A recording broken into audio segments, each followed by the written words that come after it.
How you doing?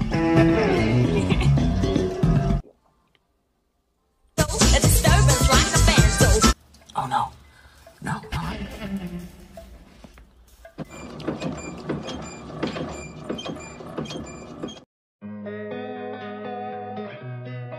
Seorang pria nampak sedang berbicara dengan membanggakan kemampuan finansialnya di hadapan beberapa ekor anjing di sebuah klinik hewan. Tak lama kemudian, sang pemilik klinik tersebut datang dan langsung mengusir pria tadi. Rupanya semua ucapannya tadi hanyalah bualan semata, dan kenyataannya, dia hanyalah seorang karyawan di klinik hewan tersebut yang baru saja dipecat karena kinerjanya yang sangat buruk. Dan ternyata hampir semua orang di lingkungan tempat tinggal pria tadi sudah mengetahui kebiasaannya yang suka membual. Sang ayah yang mengetahui kalau ia baru saja dipecat lagi dari kerjaannya sangat marah kepadanya karena ia tidak pernah serius dalam bekerja. Lalu karena tidak mau anaknya menjadi orang yang tidak produktif, sang ayah memaksanya untuk melamar pekerjaan di sebuah supermarket. Tak disangka-sangka, hari pertama ia bekerja ia malah terkurung semalaman bersama seorang gadis cantik dan gemes dalam supermarket tersebut.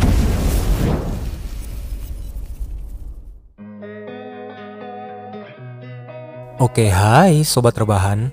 Selamat bersantai kembali di Cakilway. Gimana kabar kalian hari ini? Saya berharap semoga hari kalian menyenangkan dan apapun masalah kalian hari ini semoga diberi jalan keluar yang terbaik. Itulah tadi sepenggal cerita dari film berjudul Career Opportunities yang akan kita bahas hari ini. Film ini dibintangi oleh tante idola saya, Jennifer Connelly. Baik, tak perlu berlama-lama. Segera siapkan cemilan, minyak gosok, tisu basah, amplas, ambil posisi ternyaman, dan fokus dengarkan suara saya. That wasn't a store robbery. I look into it myself personally. The seedy and rancorous workings of the pain. Pick up the little lady, Jim Dodge. Settle.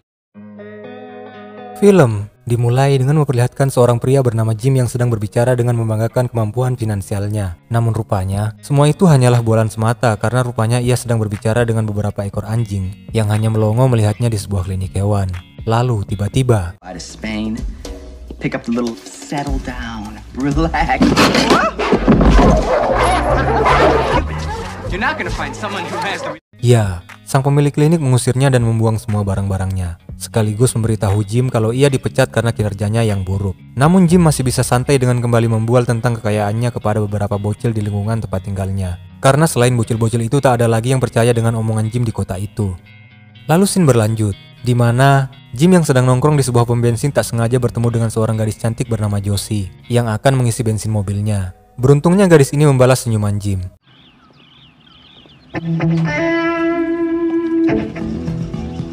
How you doing? Bentar, saya ulang dulu ya.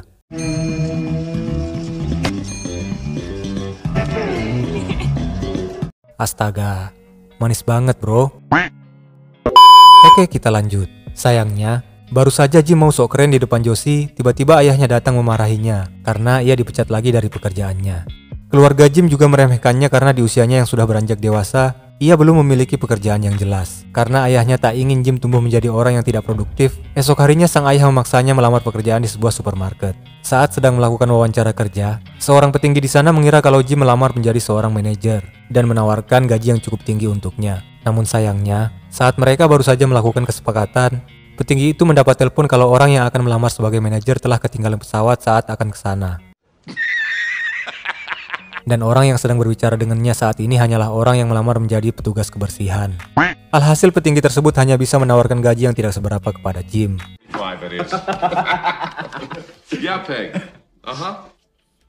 Then who the hell am I talking to? James, I'm afraid we have... The truth is, James, I cannot... Begitu sulit lupakan Rayhan. Di sisi lain, terlihat di rumah Josie ayahnya sedang berbicara dengan dua orang rekan bisnisnya. Josie yang baru pulang mengendap-endap masuk ke dalam rumah. Namun sayangnya, ayahnya melihatnya dan memanggilnya untuk menyapa kedua rekannya itu. Tak butuh waktu lama, kedua rekan ayah Josie ini langsung terpukau dengan kecantikan Josie. Ditambah lagi Josie yang sengaja menggoda kedua orang itu dengan mencium salah satu dari mereka. Honey, I want you to meet Bill.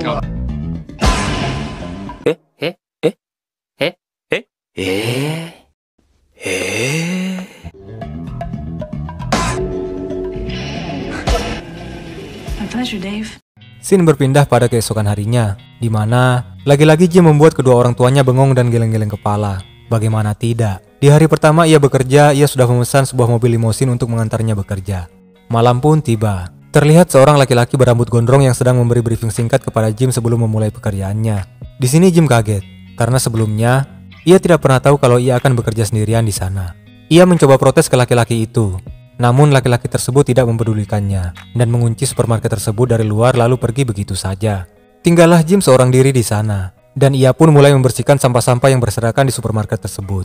Namun emang dasar Jim ini tidak pernah serius dalam bekerja.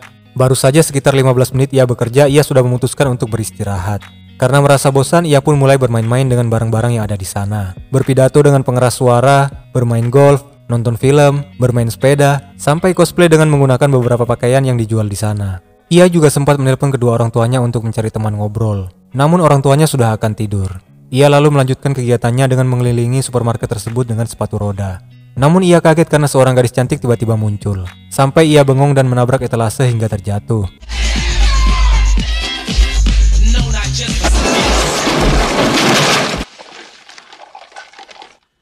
What are you doing here?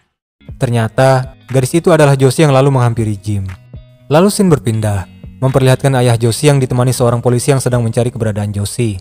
Mereka mendatangi toko-toko yang ada di kota tersebut, namun belum menemukan Josie. Lalu di supermarket Jim bertanya kepada Josie, kenapa bisa Josie berada di supermarket yang sudah tutup dari beberapa jam yang lalu. Josie pun menjawab kalau ia ketiduran saat mencoba pakaian di ruang ganti. Namun Jim tidak percaya begitu saja. Hingga akhirnya Josie mengaku kalau ia sedang kabur dari rumah. Tentu saja Jim sebagai seorang laki-laki normal sangat suka berada di situasi ini, di mana ia terjebak bersama dengan seorang gadis cantik dan gemes dengan begitu banyak fasilitas di dalam supermarket tersebut.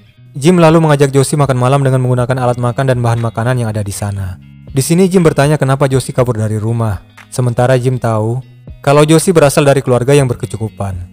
Namun ternyata semua uang dan kemewahan yang Josie dapatkan hanyalah topeng yang menutupi kekerasan dan siksaan yang sering ia dapatkan dari ayahnya. Selama makan Jim terus saja berbicara dengan bualan-bualan yang sering ia lakukan. Namun anehnya, Josie sama sekali tidak merasa ilfil dengan bualan-bualan dari Jim. Ia justru menganggap kalau Jim adalah orang yang menyenangkan dan apa adanya. Setelah makan, Josie bertanya apakah Jim mau pergi dari kota itu dan hidup berdua dengan Josie di suatu tempat. Tentu saja Jim tidak menyia-nyiakannya. Ia akan menemani kemanapun Josie akan pergi. Ditambah lagi, ternyata Josie telah membawa uang yang sangat banyak untuk biaya hidup mereka nanti. Dan di sini juga terbongkar sebuah fakta, kalau Jim dan Josie adalah teman sekolah dari SD hingga SMA. Namun Josie tidak menyadarinya. Jim lalu berkata kalau mereka pernah berdansa saat malam perpisahan di SMA, tetapi hanya sebentar. Lalu Jim dengan rayuan mautnya bilang kalau ia selalu bermimpi untuk menyelesaikan dansa itu. Tak disangka, Josie mengizinkan Jim untuk mewujudkan mimpinya itu. Ditemani alunan musik yang romantis, mereka pun hanyut dalam suasana.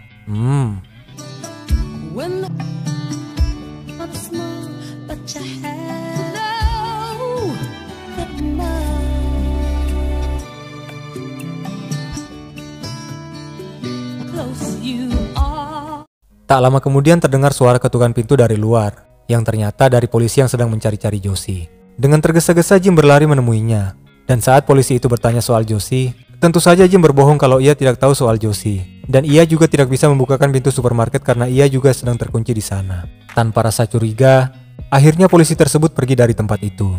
Jim dan Josie pun melanjutkan aktivitas mereka di dalam supermarket. Jim sudah tidak peduli lagi dengan tugasnya sebagai petugas kebersihan di sana. Ia hanya ingin menikmati malam itu bersama Josie.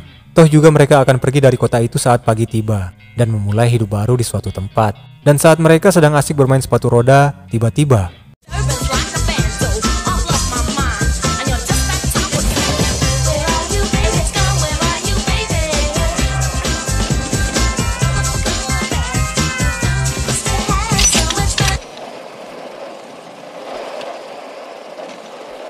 ya, dua orang perampok bernama Jill dan Nestor yang entah dari mana sudah masuk ke dalam supermarket dan menodongkan senjata kepada Jim dan Josie. Beruntung mereka sempat menabrak kedua perampok itu, hingga mereka terjatuh kesakitan untuk beberapa saat. Jim dan Josie segera mematikan lampu supermarket dan bersembunyi di kamar ganti pakaian dengan posisi yang sangat disukai oleh Jim. Oh no. No.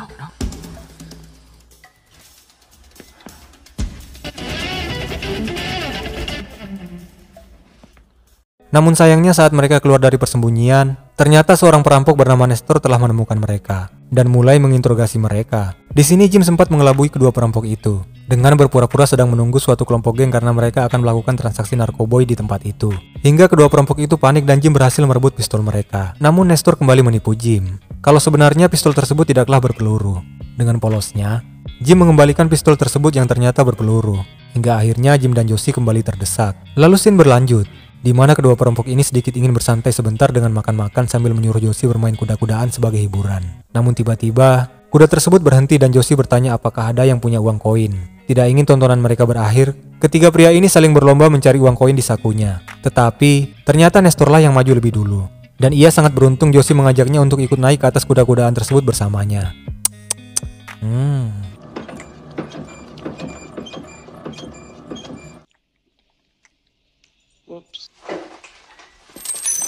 Apaan?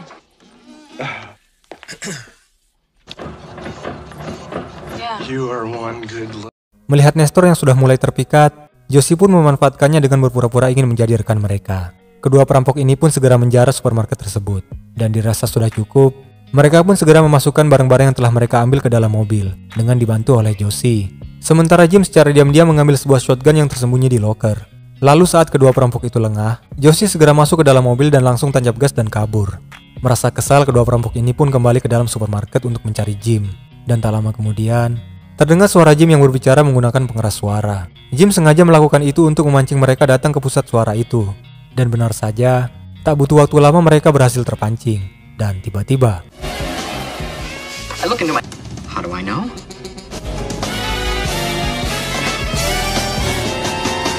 Attention. ya, di sana sudah terdapat Jim yang telah siap dengan shotgunnya dan berhasil membuat kedua perampok ini tersudut. Dan di pagi harinya, saat polisi datang ke tempat tersebut, polisi itu mendapati kedua perampok ini telah terikat dengan foto mereka yang sudah dicari-cari selama ini di dalam koran. Lalu scene berlanjut, memperlihatkan Jim yang turun dari mobil dan menyempatkan diri untuk menyapa bocil-bocil yang biasanya mendengarkan bualannya. Namun kali ini ia tidak lagi berhayal, karena ia ditemani oleh Josie yang cantik dan gemes. Lalu dirasa sudah cukup, keduanya pun pergi dari sana. Di akhir scene, diperlihatkan Jim dan Josie yang tengah bersantai di sebuah kolam renang. Dan sepertinya mereka telah memulai hidup baru berdua di kota lain. Dan tamat. Seperti itulah kira-kira alur cerita dari film Career Opportunities. Terima kasih ya buat teman-teman yang sudah nonton hingga akhir. Jika kalian suka dengan video ini, jangan lupa like, share, dan komen sebanyak-banyaknya ya. Ayo dukung juga channel ini dengan subscribe agar channel ini semakin berkembang. Semoga video ini bisa menghibur teman-teman semua. Dadah!